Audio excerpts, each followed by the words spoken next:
Welcome to the Communicating Capital podcast, where finance and communication get a fresh perspective. Hosted by a dynamic team of women in the industry, we're here to redefine the conversation with candid, no-nonsense interviews featuring top finance executives, communication experts, and industry leaders. With a focus on clarity and real-world impact, we make the complex world of finance digestible and relatable. Whether you're a seasoned professional or you're just interested in our world, we're here to help navigate the space in new and exciting ways. Today, I'm thrilled to welcome two of the coolest Gen Zs I've ever had the pleasure of working alongside. Joining us from New York City and Orlando, Florida, are the co-founders of Orbit, Nick and Zach.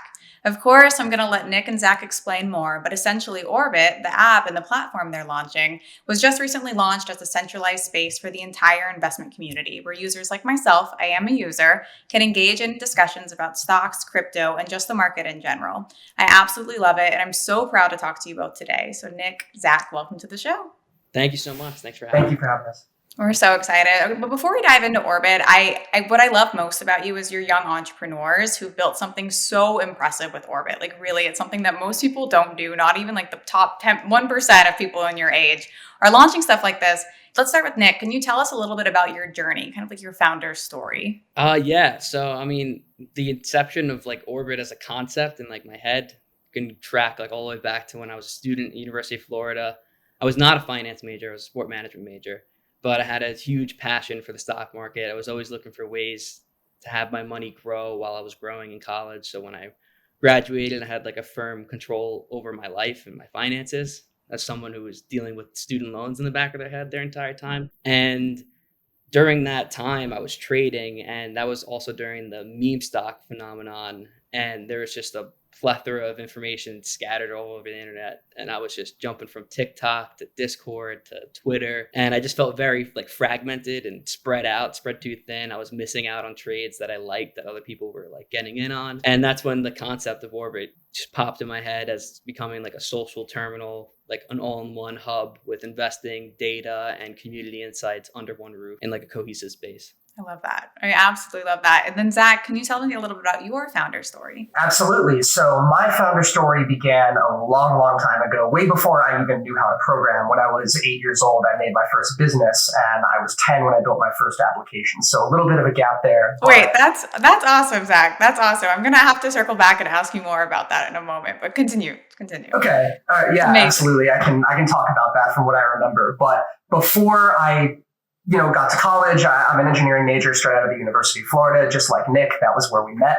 I've always been sort of fascinated by technology, and specifically the internet's ability to connect people from all sort of different geographical regions and walks of life around those things that we have in common, those things that unite us. And I think that that's the story that I've been trying to tell through the work that I've done building web and mobile applications, and the work that I'm doing on Orbit now is very reflective of that culmination.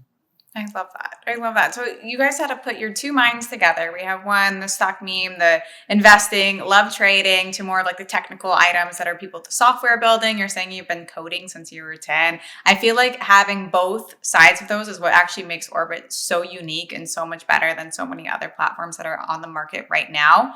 Zach, you just said that you programmed. I think this is true. You programmed Orbit yourself. Is that true? I did. I built Orbit myself. Okay, can you tell us a little bit about the app's features in that case? So like shuttles, real-time market data, investment education, and all of that. Yeah, so as Nick mentioned, the idea of Orbit is to take all of these things that were previously separated on the internet. And obviously, the internet is a wide place where you can, if you search hard enough, find all of the information you need to learn how to be an educated investor and make trades yourself. It is a big process to do that, though, given the disorganized landscape we have right now. So Orbit, the goal was to consolidate all of those things into one place called Shuttles, where you can find out all of the information that you need to know about what's happening with a stock right now, either Apple, Nvidia, Tesla, or cryptocurrencies like Solana or Bitcoin. It's a hub where you can log on, you can see what the community is saying about that security and what you need to know in order to make an informed trade. So that was the core concept that sparked all of this. Essentially, how do we combine the access to financial information and metrics, as well as the community sentiment around security, which is becoming more and more important in the age of retail investing? I love that you're mentioning security, because something that I know people have issues with are user privacy when it comes to like their data and just making sure that things that they're saying aren't necessarily tied back to something that could hurt them in the long haul. When you're developing new features, how are you prioritizing security and user privacy? Absolutely. So, I come from a personal mantra of, the internet companies have just gotten way too pushy with the amount of information that they collect from us, that they ask us to provide. A general mantra that we have here at Orbit is we're just not going to ask for the information that we don't need in order to power our features. We're very selective about what we ask from our users, including tax identifiable information and social security numbers, which is something that's very important for me and for us. Previous apps that have sort of tried to take a stab at building a social community around investing typically get into the brokerage game. And so you have to either link or register for a brokerage before you access those features. That involves putting in way more personal information than I personally am comfortable with. And we're seeing more and more people start to agree with me on that front. So I think it's something pretty special and unique that Orbit is a place where you can just get into the social aspect of investing and not have to give all of your personal information. Oh my gosh, that's so important. I'm so happy to hear you say that. I'm sure our listeners are going to have a peace of mind with that too. I want to pivot a second. Nick, you are a Gen Z founder in an industry that is dominated by older generations. And it's also a specific type of older generation. How do you think that your age and your perspective has influenced the way that you've approached building Orbit? Well, I've always looked at it as sort of an advantage to us, that we're looking at it from a different lens, a newer lens than what's been looked at since its inception. So our generation, I've always said, has consumed content, news, everything in a completely different way than our parents did. And we rely on digital platforms like Twitter, Reddit, Discord to just get an overall grasp of what topic that we're researching or looking into, just to see whatever other people think and what news articles are coming out. So that's what we did exactly when we approached building Orbit, was using that same lens with like a fresh perspective from what our generation is used to, what is our natural motion when we're looking for information or we're looking for due diligence on a stock. And we both believe, me and Zach have talked about this multiple times, that the future of finance will be social. And the recent trends like meme stocks and all of this happening on the internet and financial groups on X and Discord have shown that community-driven insights are where people want to receive and digest financial content. That actually leads me into my next question. So based on your experience, the investment world has already seen a huge shift from 2020 to now, with more people, especially younger generations, so your own peers, that are getting involved in stocks and crypto. So how are you catering to this new wave of investors? I know you're saying that investing is social, but what else? What makes it stand out from other trading or investing platforms? I would say, there's a statistic that me and Zach always tell everybody, is that 40% of Gen Z investors are now relying on social media for their financial insights, or at least putting it in their sort of due diligence workflow. They're utilizing social media. So our platform emphasizes that. The core of Orbit would be the community-driven insights. That's the actual core of the platform. And alongside it, that makes it like a beautiful, basically, house for an investor, is the live market data, the press releases, the SEC filings, and making all this content easily accessible and easily digestible for people. So if you are a experienced trader or a brand new investor, you're able to find your spot on Orbit without the intimidation of an onboarding process when you're exposing yourself to the capital markets. Oh, it sounds like anybody should sign up for Orbit. I absolutely love that. And then Zach, I'm gonna pivot back to you as well, because building an app like Orbit, for example, is really no small feat. I know I could not do that right now, and I know several people can't do that. But I'm sure that there's challenges that come with that. Can you talk about the challenges that you may have faced as a young founder and what lessons you've already learned along the way? And then anything that you want to give to our listeners with regard to that, if they want to follow in your shoes. Yeah, absolutely. And I do want to address that, but I also real quick want to hop back to something that Nick said earlier and just dive into why I think we are actually the perfect team to build this application, because not only are we, expanded to, the whole Gen Z demographic, incorporating them into what has traditionally been a field dominated by older generations, but I think that our own team dynamics represent that as well. Nick comes from a background where he is very, very familiar with all the, bells and whistles of the stock market, how to interact, how to do due diligence, how to pick a good stock and, make a good trading strategy. He knows all of the information that we need to have in order to be competitive as a trading platform. But me, on the other hand, I, started out on this journey with not a whole lot of financial expertise. And so I'm coming at it from a perspective of, I'm familiar with the tech, I'm familiar with UI design, and I know what this needs to say and look like in order to resonate with younger people who may not have a basis yet for financial education. And I think it's very important, not just that we're a comprehensive platform, but that we're an intuitive platform. And anybody can pick this up, figure it out, and not be intimidated by the jargon. So I think that we approach the building the application from different lenses, and we're a unique co-founder team for that reason. I'd love to hear that. And you're touching on education and community. And I feel like education is so important for a new investor, not only Gen Zs, but also millennials and then Gen Zs and any generation thereafter. How do you see Orbit playing a role in helping users become more informed investors? So, the way I've always seen it as I think I mentioned before, is we both see it as the social terminal. So me personally having the chance to use a Bloomberg terminal before, when you sit down and look at it, it's the most intimidating thing in the world. You don't know where to start. You don't know what does what. You know that it has all the information you need to make your decisions and do your due diligence. You just don't know where to start. And people actually take legitimate 6-month college courses to actually get a grasp on how to use a Bloomberg terminal. So our goal for Orbit is to basically eliminate that intimidation factor and the barrier to entry, where a first timer can hop onto the platform and learn as they read, or a experienced trader can hop on a platform and know exactly where they need to go to do what they need to do in one place, which goes along with Zach's amazing and beautiful UX UI designs, and making it very cohesive and streamlined for every single person that hops onto the platform. I love that. And if somebody were to download and use Orbit today, what would be in it for them? Like, what would they find? I would say the best thing they would find is, again, our shuttles feature is the go-to place for everything you need to know about whatever stock you're interested in. So you can just simply start off with, if you're invested in Tesla, let's say, you can go to the Tesla shuttle. You can find posts about Tesla from other people. You can find news. You can find press releases. You can find filings. And obviously, you can also find all the technical data that comes with it, with the 52-week high, lows, and charts and all of that. So if you wanted to start somewhere, I would say just start with your favorite stock or position that you are in and just kind of scroll away. I love that. And Zach, do you have anything to add with regard to what people could find right when they download Orbit and start using it today? I think the news is actually a pretty critical component that often gets glossed over, because you just expect that when you download a stock app, you're going to have very easy access to robust news sources and articles as they come in.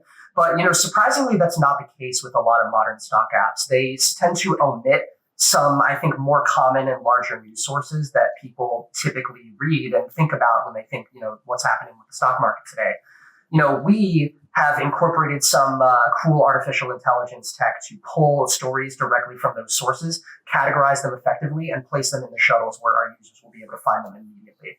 And I think that that's something that has created a lot of core value. When you launch Orbit, we want you to be able to immediately find out what's happening that I need to know right now. And the news is a critical component. And I know we've been talking about Orbit a lot, but some of our listeners might be inspired by y'all to become entrepreneurs, maybe launch their own app, or they have this big idea, but they don't really know what to do or what steps to take. Nick, I'm going to start with you. What advice would you give to somebody that's new, that wants to start their own business, that wants to build out their own platform? I would say to just bet on yourself, like relentlessly over and over again, because it's never, like you said, it's never a straight line.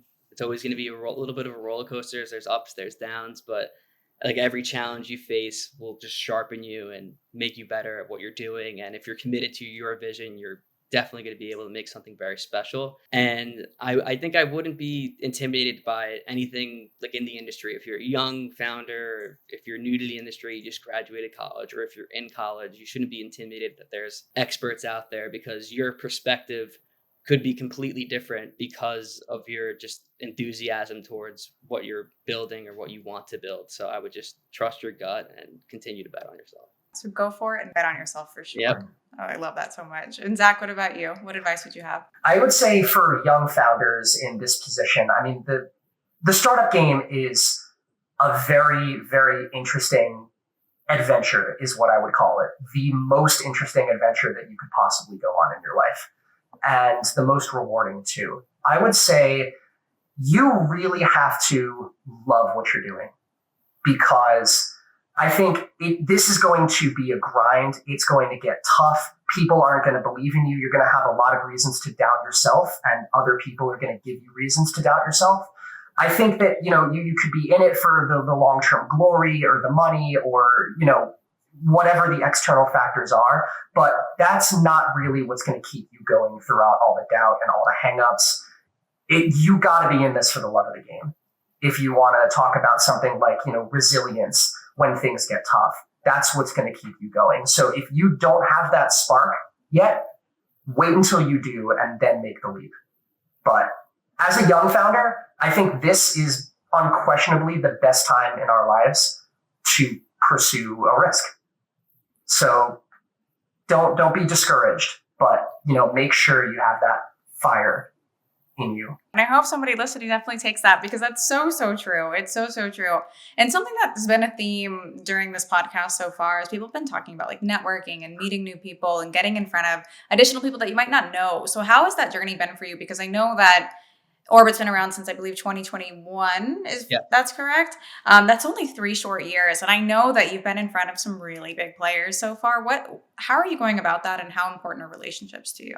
I think relationships are everything. I think just meeting new people, whether they're an investor, a founder, or an upcoming founder, someone who just had an idea that's trying to pick other people's brain. I think you can learn a lot from just anybody you talk to.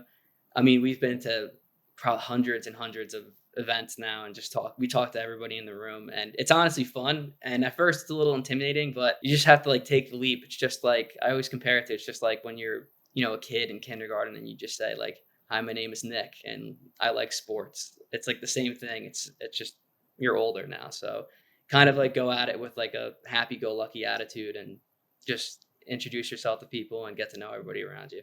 I feel like everyone I've talked to about you, Nick, has always said that you're so friendly and like so ready to get to know what they're doing, what they've done, and learning about them, which is like such a good mentality to have. Like always stay learning and always wanting to learn from others. So I'm happy to hear that. Definitely.